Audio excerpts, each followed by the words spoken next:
Ketika menunggu bus di halte, Hoyong tak sengaja melihat Hongjo.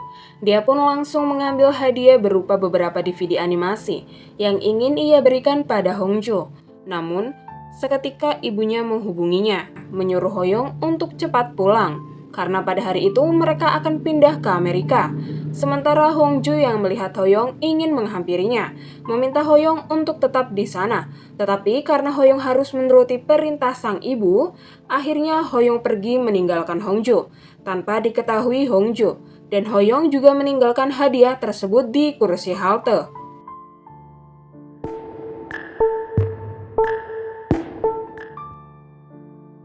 Hoyong kini tengah menyentuh bibir Hongjo dengan lembut. Seketika Hoyong mendapatkan panggilan dari seseorang. Nada dering ponsel Hoyong yang keras menyadarkan Hongjo. Dia pun langsung mendorong Hoyong, meminta untuk tak melakukan lelucon seperti itu lagi. Tetapi itu bukanlah lelucon. Hoyong akhirnya mengutarakan isi hatinya bahwa dari dulu dia menyukai Hongjo.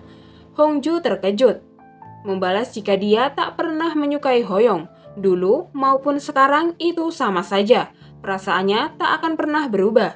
Tetap sama, mereka hanyalah teman. Mungkin dulu mereka teman, tapi masa depan tidak ada yang tahu. Bahkan mereka telah berciuman. Seorang teman tidak bisa berciuman, bukan? Hongjo kini harus belajar kembali untuk memahami perasaannya pada Hoyong. Apa mereka seorang teman atau ada hal lain di antara mereka? Di sekolah, Hyeji melihat Son yang tengah berlari. Dia pun ingin menyapanya, namun Son menghindari Hyeji. Hyeji baru teringat dia harus mengembalikan sepatu milik Son. Akhirnya, dia mencari Son. Setelah menemukannya, Son kembali menghindari Hyeji, membuat Hyeji mengejarnya sampai ke sebuah ruangan. Yang Hyeji pikir Son ada di sana, namun ternyata Son tak ada. Hyeji pun kembali mencari Son. Sementara Son, dia memang ada di sana, namun bersembunyi di balik kasur. Di restoran Sangpil, dia sedang mengupas bawang bombay. Hongjo yang datang ikut membantunya. Akan tetapi dia malah mengupas bawang bombay itu menjadi bawang putih. Hongjo kemudian bertanya, mengapa Sangpil tak pernah berkencan dengan seorang wanita. Sangpil mengungkapkan dia selalu meminta pada Hongjo dan Hyeji untuk menjodohkannya, namun mereka selalu mengabaikan Sangpil.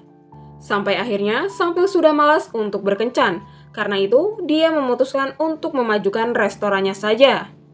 Tapi mengapa kau tiba-tiba bertanya seperti itu? Apa jangan-jangan kau mulai berkencan dengan pria lain? Tak ingin Sangpil bertanya lebih lanjut mengenai hal ini, Hongjo pun mengalihkan pembicaraannya jika dia akan membantu Sangpil mengupas semua bawang bombay. Di kantor, Paman Wook kesal karena mobil Manda parkir di halaman kantornya.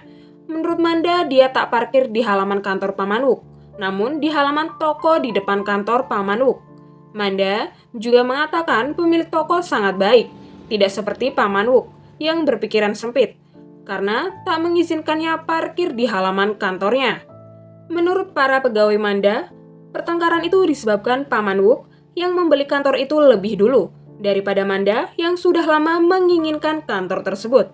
Tapi tampaknya pertengkaran itu tentang kisah cinta yang belum usai. Paman Wook cinta pertama Manda, begitu pula Manda. Dia adalah cinta pertama Paman Wook. Setelah cukup lama berkeliling mencari Son, akhirnya Hyeji menemukan Son dan berbicara dengannya. Son mengatakan dia baru saja bertemu dengan wakil kepala sekolah yang tak lain adalah ayah Hyeji. Hyeji penasaran apa yang ayahnya bicarakan dengan Son. Son menjelaskan jika ayah Hyeji ingin semua pengajar ikut mendaki bersamanya nanti saat libur. Kemudian Hyeji dengan terus terang mengajak Son pergi esok hari, karena dia ingin berterima kasih pada Son untuk tempo lalu Son membantunya. Son pun menyetujuinya. Mendengar itu Hyeji senang dan mengatakan berarti soremu besok adalah milikku. Sembari pergi meninggalkan Son yang terkejut. Di rumah, Hoyong tak henti-hentinya tersenyum. Kini, dia merasa lega lantaran telah mengutarakan isi hatinya. Namun, Paman Wook mengatakan jika ini bukan waktunya untuk tersenyum. Paman Wook telah mengusulkan untuk memperpanjang kasus Rom agar Hoyong bisa menetap. Akan tetapi, kantor pusat menolaknya. Kini, satu-satunya cara agar Hoyong bisa menetap di Korea adalah Hoyong harus berbicara dengan ibunya. kembali ke Amerika dan selesaikan semua urusan yang ada di sana. Menyelesaikan itu semua butuh waktu 1-2 bulan, tapi kemungkinan besar sang ibu akan memperbolehkannya menetap di Korea. Tapi Hoyong tak mau melakukannya. Dia tak mau meninggalkan Hongju. Mendengar itu, pamannya cukup kesal. Tak ada jaminan Hongju akan menerima Hoyong, tapi Hoyong mau mempertaruhkan semuanya demi Hongju. Paman Wook sangat mengkhawatirkan keponakannya itu. Namun, yang ada di pikiran ponakannya hanyalah cinta pertamanya. Bukan hanya kau yang punya cinta pertama, paman juga. Celoteh paman Wook yang kesal sembari pergi meninggalkan Hoyong. Sedangkan Hoyong tak mengerti mengapa pamannya begitu kesal menyebut tentang cinta pertama.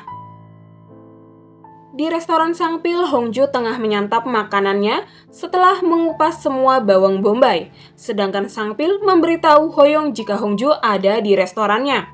Hoyong pun bergegas menuju restoran Sangpil.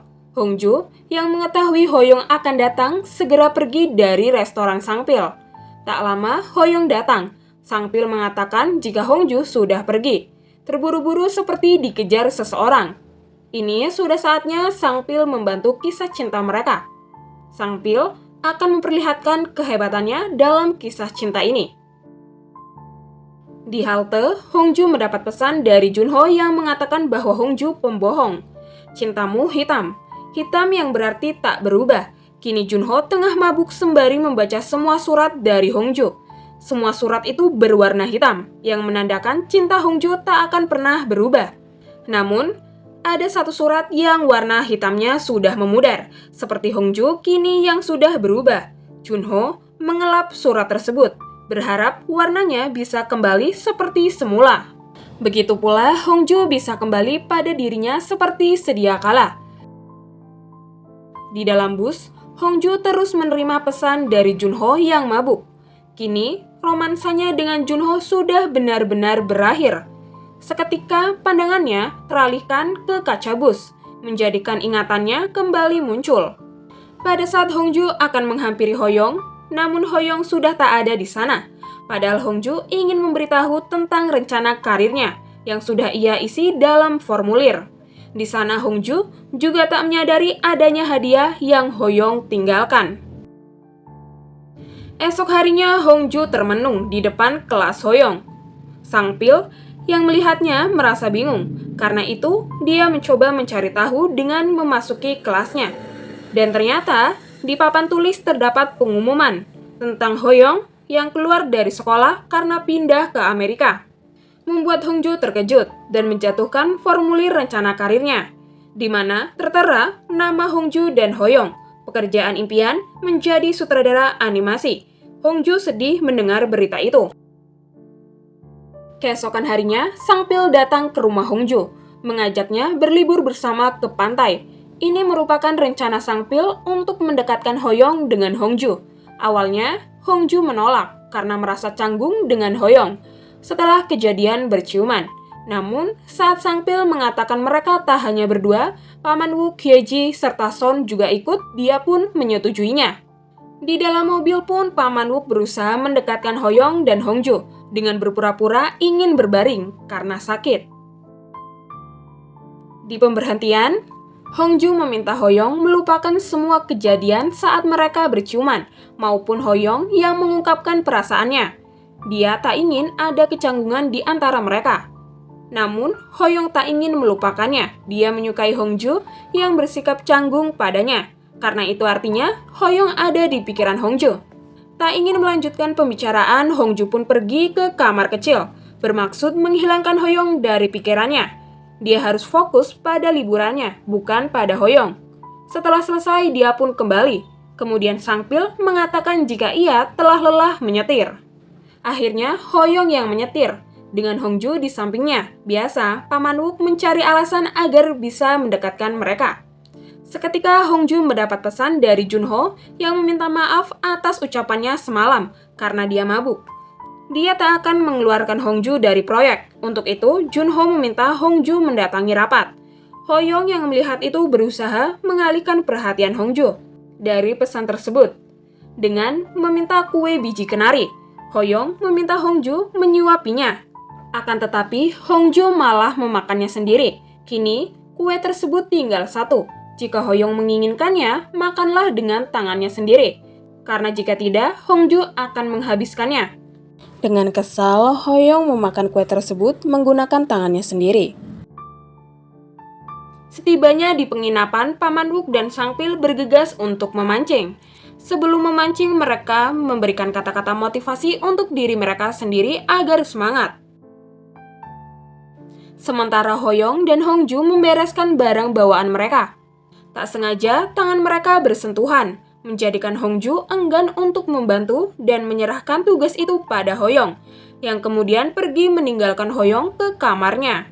Tak tahu lagi apa yang akan dia lakukan, akhirnya dia menghubungi Hyeji yang belum juga datang. Hyeji meminta Hongju untuk bergaul dengan Hoyong terlebih dahulu sebelum dia datang. Setelah itu Hyeji menghampiri Son, keduanya pun berangkat ke tempat tersebut.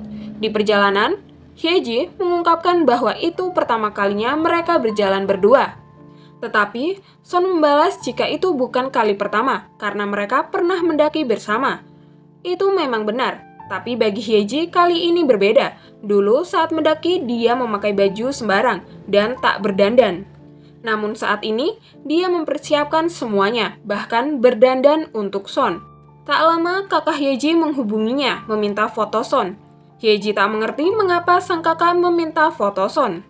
Jadi, sebenarnya saat ayah Hyeji menemui Son, itu mereka membicarakan tentang kencan buta Son dengan kakak Hyeji. Son sempat menolak, namun ayah Hyeji memaksanya, mengatakan ini hanya kencan santai saja, bukan membicarakan untuk mendaki bersama. Setelah mengetahuinya, Hyeji menjadi kesal, dan tak ingin mendengarkan penjelasan dari Son, sembari memutar musik dengan keras. James bertemu Manda untuk mengutarakan pendapatnya tentang proyek yang akan mereka jalani. Jika Hongju dan Junho tak bisa bekerja sama. Menurut Manda, tak ada yang lebih pantas dari Hongju untuk menjadi produser utama dalam proyek tersebut. Karena Hongju dan Junho yang lebih tahu tentang novel tersebut. Lagi pula, Hongju sangatlah profesional.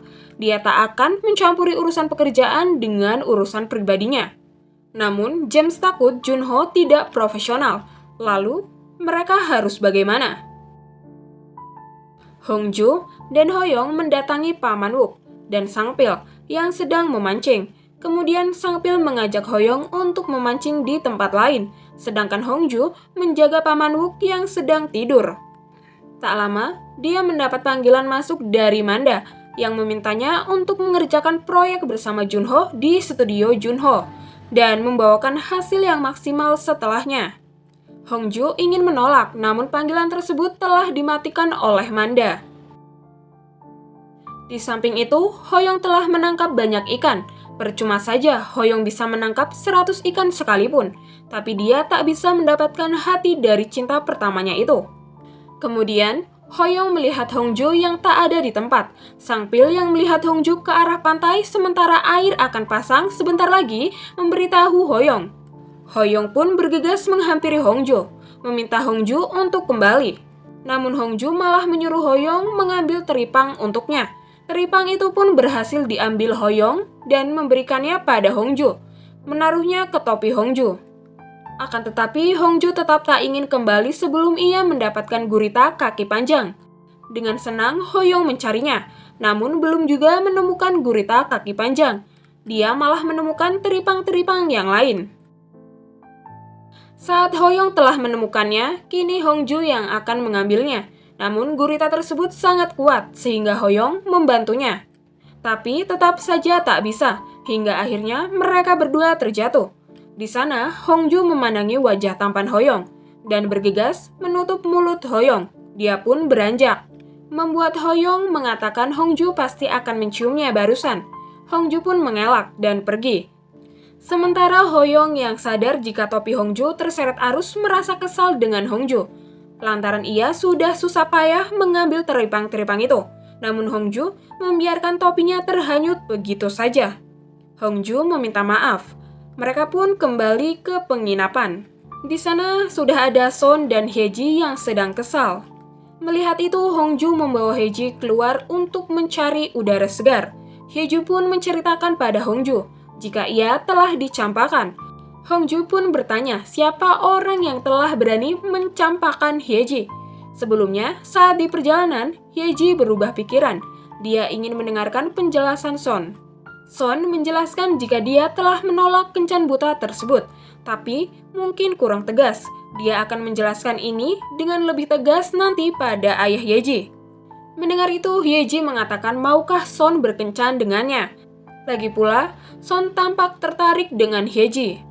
Tak disangka Son malah menjawab sebaliknya. Dia tak pernah menyukai Hyeji, menjadikan Hyeji kembali kesal. Hongju bingung dengan temannya itu, yang berprinsip hanya akan menyukai pria tampan. Tapi apa ini? Son memang tak tampan, namun dia memiliki dada lebar yang menjadikannya bisa diandalkan. Itulah alasan mengapa Hyeji menyukainya. Hyeji juga tak ingin kehilangan momen bersama Son. Dengan senang, ia duduk di samping Son untuk makan. Sementara Hongju duduk di samping Hoyong.